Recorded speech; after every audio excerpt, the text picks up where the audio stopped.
So someone asked me about my childhood, and I said, it's interesting because I always interview other people, don't really interview myself. So I said, okay, I'll just go ahead and jot down some things and review for later. But since my guest canceled for today, I said, you know what? Why not just record my thoughts and I can use it later, or maybe I'll release this video to the public one day. Who knows?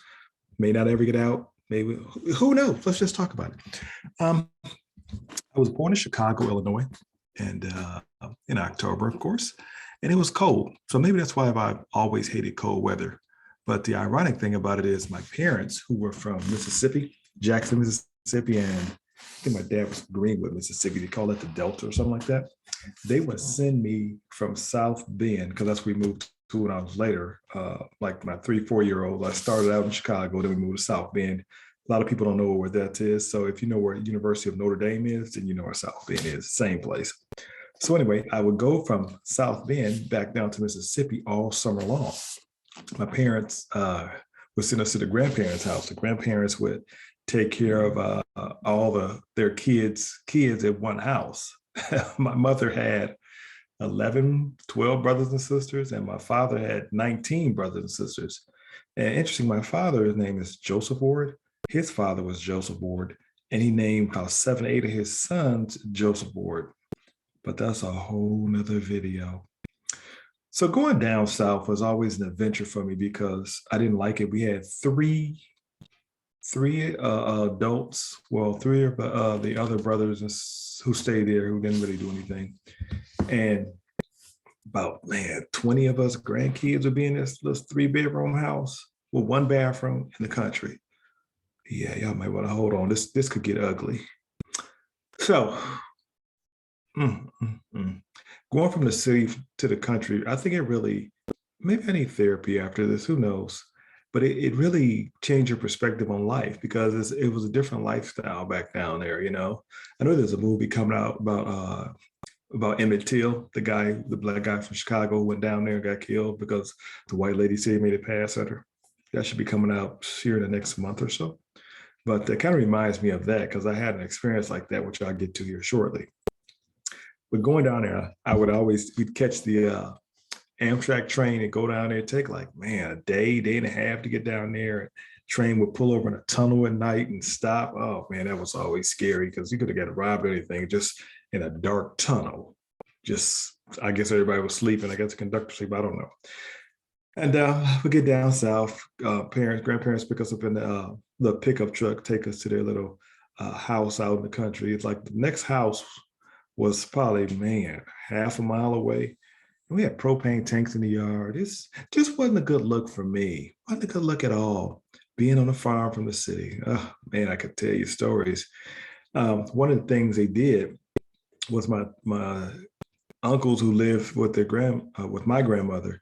I called them near dwellers because they didn't really do anything but get high and drink every night. And back in those days, we didn't have cable.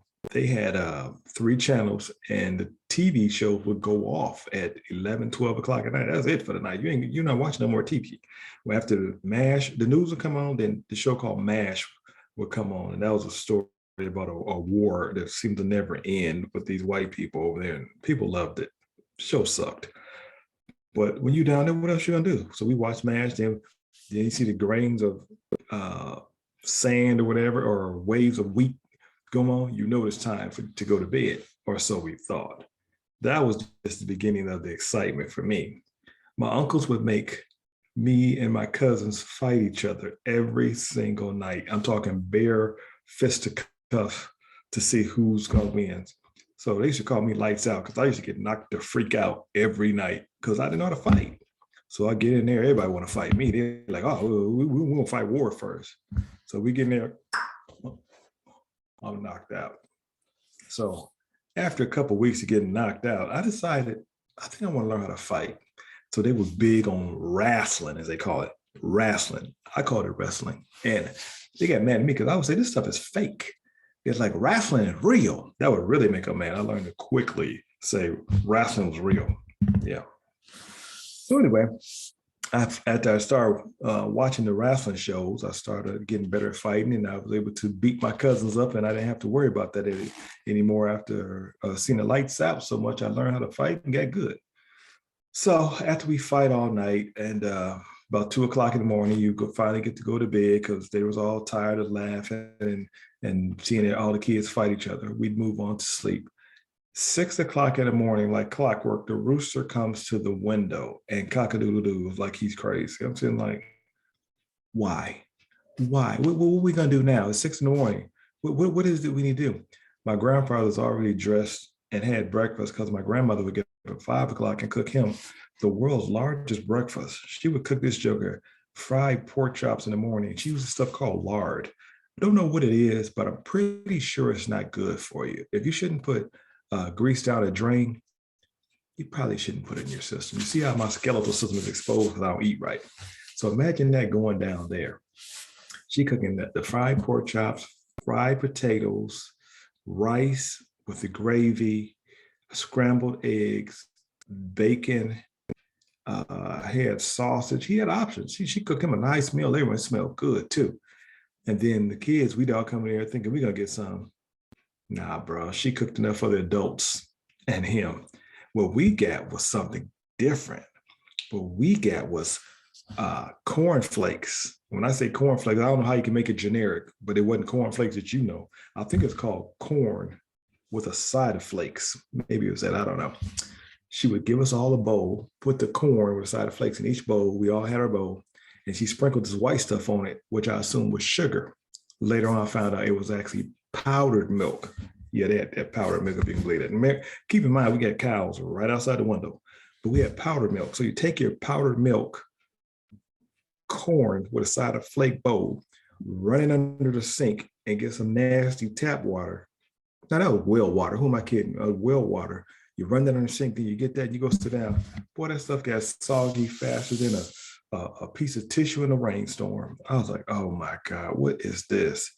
So after we finished eating our cereal, if you want to call it that, my grandfather, he's ready to go. He get all the boys on the back of his little short bed pickup. Now we flying down the country road. Well, I'm sorry. Let me quit tripping. We got to push the car to start it. So we push it to get him going, and then he hits the clutch and starts. Nobody told me I had to let go, so I almost didn't let go. He drives down the street, and finally my hands let go. They're gonna let me drag to whatever, and he gonna look back. He drives around, come back around. We all jump in the back of the pickup truck. Now we driving. We're going to pick pickles. Oh, I can't tell you how much joy I had doing that.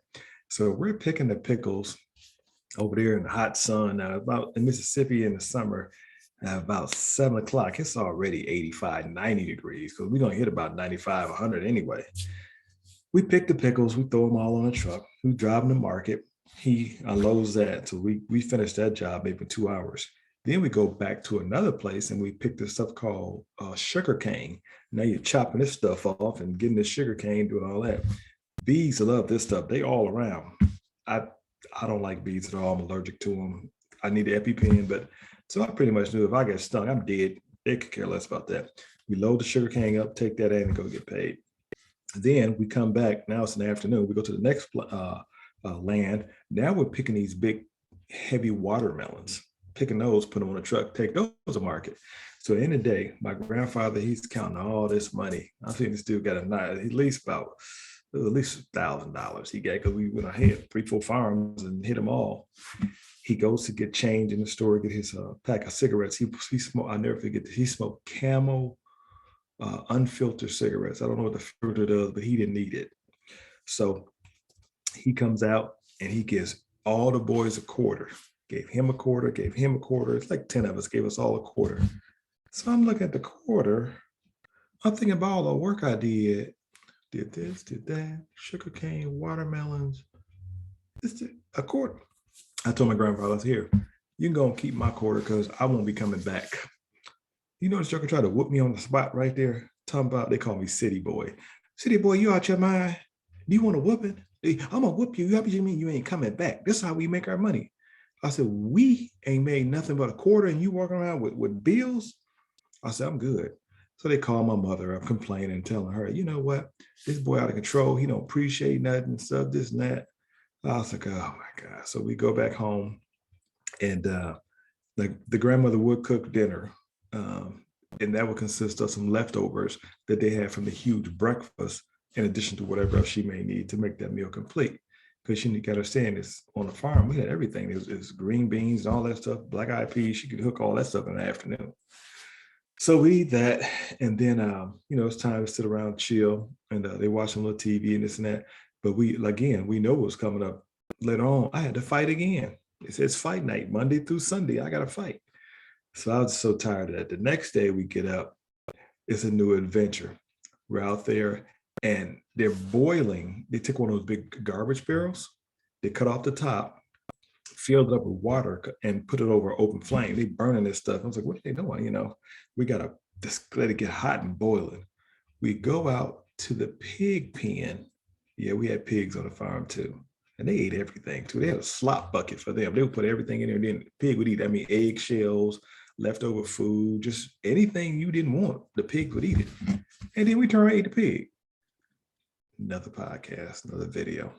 Anyway, they go out, take this gun, shoots the pig in the head. He falls. We drag him back, hook his feet up, and drain him, slice him down the middle, take all the guts out, get all the intestines and this and that and all the meat they want. Then we boil the pig and we eat that. It was just so much stuff that we could do. But yeah, so each day was always something different going on down there. And that's probably the reason I need therapy now. Well, anyway, that's all I want to give you for today. This is just part one of my childhood. I can't give it all to you in one moment because it may affect me. Stay tuned and let's look for something else. I'm Ward. Peace.